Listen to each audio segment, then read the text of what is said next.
Maybe you can start now. All right. Okay, so hello everyone and welcome to the Edu Talk by ECDF, Early Child Development Forum. I, Smriti Agarwal, have been an early childhood educator for the past 28 years, with experiences ranging from being a teacher, a coordinator, school head, content developer, academics and event manager, a writer, by writing children's books. You say it and name it and have done it. But the closest to my heart is the way we treat our children. According to that, the parenting sessions come closest to me. Because when a child is born, the child does not come with a manual. The child doesn't come with how to handle me, what's best for me. So, parenting is something which is very intuitive, it is very intrinsic, and it is very unique as a child himself or herself. We always say every child is a unique child. I would also mention every parent is a unique parent because they face different challenges. They see different situations. The home structures, the adults around the child are all different. So they cannot be a peer parenting. So, what do we do? How do we guide the parents on what's right and what's wrong? We cannot. No one can. So the parents were looking for quick answers. There are none. What are we going to do today? We are going to just understand different parenting styles and their effect on children. And then you are going to decide what is the best for you as a parent. And if you're an educator who has joined us today, seeing the child's behavior, seeing the decisions that they're making or not making, whether they're talking or not talking, maybe it can throw some light or so as to why the child is behaving in a certain manner. What determines a child's personality? It would be the first 1,000 days, of course, which are the most important. That means till the age of 3. Until the age of 3, the child is with the parents. That is the first school, the parent being the first teacher. So let us see the different parenting styles only to understand that what if we adopt a certain style of parenting, what results do we get for the child. So we're not doing it only for ourselves because always remember the child is born in an adult world. When a child comes to the world, everything around them, the furniture, the people, everything is our adults. We are so scared that the child might hurt themselves, himself or herself. We are so scared that they should be doing this and not doing that. And along the way, we try to decide what's best for our children. But do we actually know that? Can we actually decide that? Because the child is an individual, an independent life in herself and himself. So then how do we tackle the situation? And we say that we shape the child's life. Yes, or as parents we do that. And we would like to do that, don't we? Because we feel we know the best. So let's find out. Most often, I love this quote by Rebecca Yarns, and she's a parenting coach with a and a blogger. You have to go through her posts and her blogs to see that so often children are being punished for being human. They're not allowed the grumpy moods and the bad days that we as adults are. Don't we feel overwhelmed at times? Don't we feel that we have to be with, just let us be? And we are in a bad, foul mood. Our day didn't go too well at work. There was an issue at home with a husband, with mother in law. As a parent, as a wife, as a father, as a husband, as a son and a daughter, we have so many roles to play. But why are the children not allowed their days of grumpy moods and bad days? That we say that they have a bad attitude, they're behaving well. But we have to stop holding our children to a higher standard of perfection than we hold ourselves. Can we be in the same kind of mood every single day? Can we be perfect every single day? No, we can't be. So let's see. So the question is that, are you the parent? As a parent, are you the tiger? The relationship of the personality, I'm actually comparing you to a tiger. Why? Because we feel that this animal is dominating, is ferocious, wants his way out. So are you the tiger? Does the child feel this way around you? That's overwhelming, that you are too larger than life for the child. You don't go down to the child's level to think about what the child is going through. And then what happens? Is the child feeling scared, overwhelmed, and too intimidated by you as a parent? So, where are we going wrong? This is because when we associate tiger parenting, the term tiger parenting comes with that you do not allow space to the child. What we do as parents, most often what we do wrong as parents is that we, instead of disciplining, instead of seeing what a child needs, our priority is what we need. Yeah. And that is why, because we're deciding for the best for the children, we are becoming such strict disciplinarian that we forget to be the loving and caring parent. And that is where the problem arises. Now, if you're taking all the decisions for the child, if a child is facing a little issue and we run, and we know as a tiger, we take up the situation and we say, no, no, you are not doing anything right. What are you doing this way? It's not to be done this way. Now, if that's the way it is happening, then what will be the result? The result would be that the child would stop making decisions, would be stop taking the he or she would stop taking the initiatives, because the child would over always be underconfident whether she or he is doing something right, because they would always be dependent that there would be a tiger parent or a tiger adult coming in and telling them what to do, which is what is right. So they always feel that they lack that confidence and that they lack the initiative because they feel that they might do wrong. They forget to take risk. And who can take risk in front of a tiger, right? So be mindful. Are you being the tiger? Another term for the tiger parenting these days is the bulldozer parent. The same way. Very strict, authoritarian, hard and cold, and not taking any kind of explanations from the child. You're not easily moved, you're very firm, very strict. There is a routine to be followed which cannot move here and there. There is a certain terms and conditions, and there is a certain way of behavior. Everything is determined and predetermined for the child, and you can't go wrong. Something like when we, in the old time movies, there was the Roman holidays, Princess Diaries, where you want to run away from a atmosphere which is so restrictive. And that's something maybe the child would feel once the child grows up, that I just want to leave because it's very restrictive for me. I don't have a say in the matter. But then you would not have a say in the matter even when the child is independently out in the world.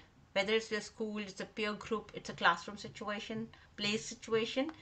So let the child think for themselves. Helicopter parenting, I am damn sure everybody is aware of it now because it's the most common term. But the point here is that we forget that if we are hovering around a child too much like a helicopter, what's happening is the child again is not getting any space, any breathing space, any me space. We are not letting the child be, just be, you know. So we're hovering all around him all the time, looking after everything that the child needs. We need to tend to the child's littlest, smallest needs. We are so worried about the child's eating, drinking, sleeping, everything. But are we overdoing it? That is the hovering, that is the helicopter. So are we overdoing it? Is there no respite for the child there? So see about that. If you do that, the child would feel so suffocated in an environment where again the problem arises is that the child has no thinking and creative space. There's no space for the child to actually come out with his thought process, imaginations, and creativity. Are you just giving your own mindset, your own learnings, and your own thinkings to the child? Remember, centuries back, the Rabindranath Tagore, the great educator and the mastermind in India, said that the child is born in another time. We can't restrict the child to learn about only the things that we know. So we cannot say that we know better than you. We cannot say only know and learn the things or be educated on the things as far as our knowledge goes. Because we were born in a different time and the child is born in a different time. And holds so true today. Holds so true today in the gadget world, in the information media and technology world. Isn't it? So stop hovering around your child. Be there for them. Of course, be there for them, but not like a helicopter. Here, conscientious parenting. When a child, when both the parents are on the same page, when both the parents agree for the same kind of parenting rules, routines, boundaries, yes, no's, everything. Why is that important? Haven't we seen so often in our families where the child is like actually wanting a toy and is pestering the mother for a chocolate or a toy or something, and the mother says no. The child runs to the father or the grandmother, and they always give in. They always say yes, yes, you can go for it. So here the child is confused. Yes or no, I don't know. But the thing is, he knows that somebody would say no, but somebody would say yes. So what the child learns? Child learns manipulating the adults around the house to get his or her way out. Right or wrong? Not sure.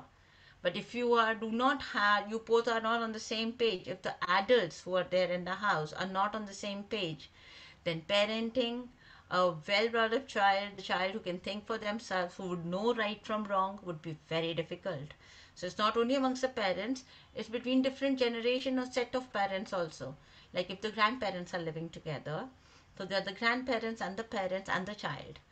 Now there are four adults or three adults in the house and there's a child.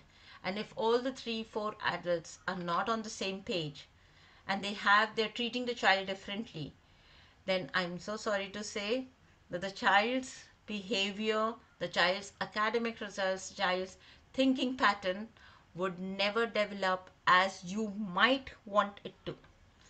So please be very conscientious about the fact that do not squabble, do not fight, do not have disagreements in front of the child, because, and specifically not in that loud fighting tone, because the child is listening, the child is absorbing, and the child is imitating. So anything and everything around their environment, their first teacher, the environment, and the adults around them, the way you are behaving, the way you are tackling a issue, excuse me, the way you are solving a problem, the way you are looking for solutions, the child would be imitating and doing the same. The child would also look for solutions in her or his life in the same manner. They would think that this is the kind of behavior that I need to adopt. This is how I will solve my problems. Maybe if I shout louder, my voice would be heard. So all of these, you're teaching the child. Here I come to a very interesting anecdote. So as a school head, I had um, n number of experiences as a teacher and a school head. There was a parent who was called to the school because the child was in the class and the child had a habit of hitting the peer group, the friends, the classmates. So every now and then the child would not get a toy that he or she wants. As in a foul mood, he would hit other children. So the parent was called to the school because there were lots of complaints by the teacher. The parent came and I was just talking to the parent about the routine of the child, about the home environment and things like that. I never even once mentioned that the child was hitting. The parent was expecting that they come for a complaint, and the first thing that I would be talking to them about was that the child is hitting and is being very naughty and things like that. Whereas the conversation took a different turn when I was started talking to them about themselves and their home and stuff like that. So it came to, after a while, I came to realize that the parenting style is that the parent, do I ask them, do you hit the child? So the answer came that yes, sometimes you have to, and most of the times I am like so bogged down with work and household work and things like that, that yeah, I do slap my child. Now, my question to the parent was that does your child know that you love him? They said, yeah, of course my child knows that I love him. And I say, you still hit the child? Said, yes. So here is the question. If a child is brought up in believing that the parents love him but still hits him, that means it is okay to hit somebody you love. Yes? And if you don't get your way out, or if you're in a foul mood, or if you've had a bad day, or you're angry, it is all right to hit because my parents do so with me, isn't it? So if I'm angry with my friend, I can hit the friend. That's today. Tomorrow, when I grow up, I can have fights with my in the middle school. After that, if I get married, I can actually abuse my spouse because I love the spouse. But I can hit them because I have a reason to. So if you have a reason to hit, you would hit. And where did the child get that from? From the home, of course, and from the parents. So are you realizing you know, the long term effect, the harm that it is causing?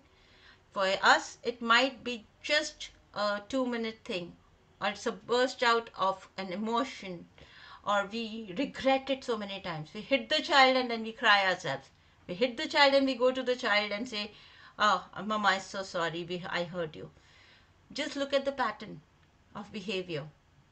With this behavior pattern, what are we teaching the children? How are we raising them? What are they going to do tomorrow as adults? Be very mindful. We are the role models for them. So, from the tiger and the bulldozer parent, helicopter parenting, we come to the jellyfish parent. And I have seen so many jellyfish parents these days. So, the jellyfish parent has it in their mind that we really have to be the nurturing and the passive parent. The child, like I said in the beginning, is an independent individual, a life of its own. So, jellyfish parents believe in that.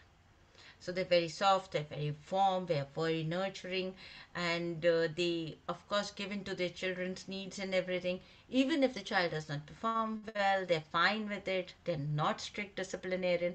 They're quite the opposite of the tiger parent or the helicopter parent. Now, here, what happens? We cannot overdo things. Now, jellyfish parenting is when the parents have come to me and told me कि if I don't listen to my child hits me. It started off as a playful thing.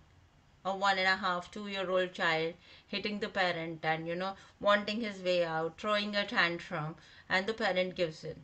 And slowly, when the child is 4, 5 years old, the the hitting part, you've started getting hurt. Now, it started off then. It's continuing today.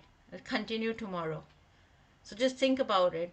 If a child is hitting the parent is coming in telling me that. What are you doing? The point here is that these kind of jellyfish parents often get pushed in by their children. They give in to the demands. They're scared of their bad tempers. They're scared of their children's temper tantrums. They're scared of their children getting upset. And that is why they just easily give in to anything and everything that they say. There are no routines and boundaries. If there's a sleep time and the child would say 10 more minutes on the phone, okay, 10 more minutes, huh? Okay, then go to sleep. It's okay. After those 10 minutes, also if the child is not given in the gadget or is not gone to sleep, what do? You don't do anything about it. You give 10 more minutes. It's like that. So, this kind of parenting, where is it leading the children? Tomorrow, these children would never have any respect for any rules, regulations, boundaries, would not know how to follow leaders, they would not know how to listen to adults around them or the seniors at workplace. So, this will cause a problem and a hindrance in their academics, in their growth, and in their overall personalities. You have to be very compatible, very collaborative in today's world. But if this way, I always have my way out, I cannot take a no. In this manner, if a child is raised by a jellyfish parent, just imagine what the child is going to do when the jellyfish parent is not around to just give in to their wishes every time. They're not there to just give in. They have to fend for themselves in the world. What will happen then? That you can't go to work with them. You can't go to the university with them. Yeah, what if they go to a different country for higher education? You can't go with them. So think about it. Now, this one, we are slowly coming to this because this is something that the parents are believing that they have to do. They feel guilty otherwise. And what is this? This is mowing the lawn mower parent. Why? I'm mowing the lawn. I'm putting out all the weeds away from my child's path. I'm going to take away all obstacles. I'm going to remove all hurdles. The child should not face any difficulty in walking the paths that they have to. So I'll be doing all the extra work that they have to do. They have to study, I'll be up. They have to go to tuition, I'll take them. They have to go somewhere, they're going to play, I'll sit by with them. They want to eat something, I'll give it to them. Every time you're at the service. You're at the service of the child. Right? So what happens when a parent becomes a lawnmower parent? These are the negative effects. There's no healthy coping mechanisms. The resilience go down. The child would not stick by in a challenging situation. They're incapable of asking questions or for help. Why? Because they never faced any issues. They don't know. When I don't face an issue, I don't know how to solve them. Simple life decisions, very simple things become very difficult. When I think about it, when the children at this age think about it, then they keep thinking about it, but they can't come up with solutions. So I can't solve my own problems because I've never faced problems. Do you see this graphic image? Here the mother is doing the homework for the child while the child is watching television and or playing games and having chips and relaxing and enjoying himself. Why? Because I don't want to do it today. Mama, please do it. No, Mama will do it for them. So the lawnmower parent. Again, just think till what age? Till what age can you take out those hurdles and obstacles from their life? And also, if their brain does not think about it, the perseverance, the resilience, the will, the determination to overcome challenges, how is that going to come? And it comes all early in the life. When we say 0 to 6 years, the brain develops the most. That is the time not only to learn ABCD and 1, 2, 3. That is the time to learn all the life skills as well. That's the time to learn these 21st century skills. That's the time when the social, emotional, mental, physical, all developments are taking place. And whatever we are sowing today as the foundation is going to shape up the child's life tomorrow. When we are upset or angry, we say some things to the children and we never realize what harm is it causing them. The words stay with the children for a very long time. Are you encouraging or are you discouraging? Are you doing the work for them? Are you, allowing them to solve the problems, or are you solving the problems for them? These are the questions every parent must ask for them, for themselves, yeah? And the same way for the teachers in the classroom. If the teachers are also over helping the children, if the school is over pampering the children, that there are two teachers in the class, there's a boy in the class, they will do everything for the children. Children will never learn responsibility. Isn't it? What happened to the Maria Montessori way of making children independent? What happened to the Reggio Emilia way of giving a project to the child to do it themselves, to go from stage A to stage B to C and D, and then see what happens? Please allow your child inquiry, discovery, exploration. Very important. We can't do everything for them, and we should not do everything for them. Right? Not from the very beginning, we should not be doing these things. That brings us to when we say all of this, okay, ye nahi karna, this also you don't do, this also you don't do, think about it twice, thrice, 4 times. So what should we be doing? So there's a term called dolphin parent and also the elephant parent.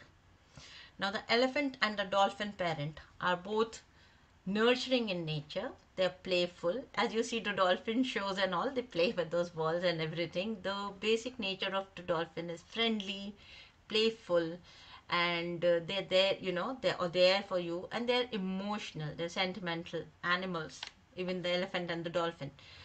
So what happens in this kind of parenting? In this kind of parenting, you set rules, you set the boundaries, you set the yes and the no's for them. The child knows exactly what the routine is going to be. The child knows exactly what is permissible and what is not permissible. The child knows the routine, the boundary, the yes and no's. We have consensus parenting. We have adults on the same page, where we are not the strict authoritarian, where we are playful, we are flexible, and we have reciprocal communication with our children. We'll listen to them and they listen to us. It's a wonderful relationship where both are equally involved. The parent and the child both are equally involved in the relationship. It's not a one way process. Sometimes the opposite is when the parent is not ready to listen. It's an uninvolved parent, doesn't have time to listen. I am on the phone, my child is nagging, Mama, listen to me, I want to talk to you. I'm not listening to the child. Just remember, if you're not involved, if you're not a playful, involved parent, if you're not giving them quality time today, tomorrow, you're going to be actually, wanting it and not getting it. Because today, if you don't listen to your child, as a baby, as an infant, as a toddler, and as a growing up child, tomorrow as a teenager, when you want them to tell you things, they will never tell you and they'll never be around. So it's a time which is very short. Make the most of it. So these are some quotes for you to see that there's no such thing as perfect parents. Be real ones. And the hardest part of being a parent is you see that. And the children follow your example, not your advice. So don't be an authoritarian, don't be a permissive, don't go overboard in either way. Don't be an uninvolved parent that you don't have time or you don't have the inclination for the children, because you can take a screenshot of this. I'm not going to deep into this. This is just an edu talk. It's not a complete session. You can, if you want, it's going to be there. So this is something that you have to take care and think about it in your style of parenting. And here we come with some kind of questions that you can ask yourself when you are sitting and deciding yourself as a parent, that is this something that is subconsciously happening, something that you're not actually putting your mind to it, but is it something that is happening with you? And these are the questions, these are the answers to it, that you please, these are the guidelines for you, that please follow these. Help, but do not compromise. Expectations should be real, and you can promise to be an authoritative parent instead of an authoritarian parent, where you are there emotionally for the child, not only physically. You pay attention, you observe them, you are genuine in your conduct, you're consistent with your rules and routines, you don't overwhelm the child, you're gentle and genuine with your rewards and reprimands. You know, you don't react to the child, you respond to the child, right? Be the role model, have a happy family, and all the educators, before you label the child, go back, check the background, see what their parenting style, what the parenting style the child is having, what is the, where the child is coming from, before just labeling the child and thinking that the child is not behaving. And remember, parents and teachers, too much love never spoils a child.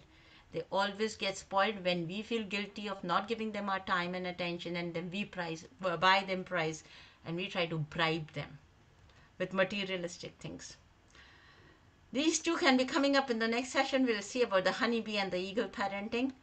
For now, for today, that's it. Thank you so much for being there with us at the Early Child Development Forum's Edu Talk. I, Smriti Agarwal, would be signing off from here. Goodbye. Good luck. Have a great time parenting your young one into a very nice citizen of the country, matured, sensible, and all the best to you. Good night.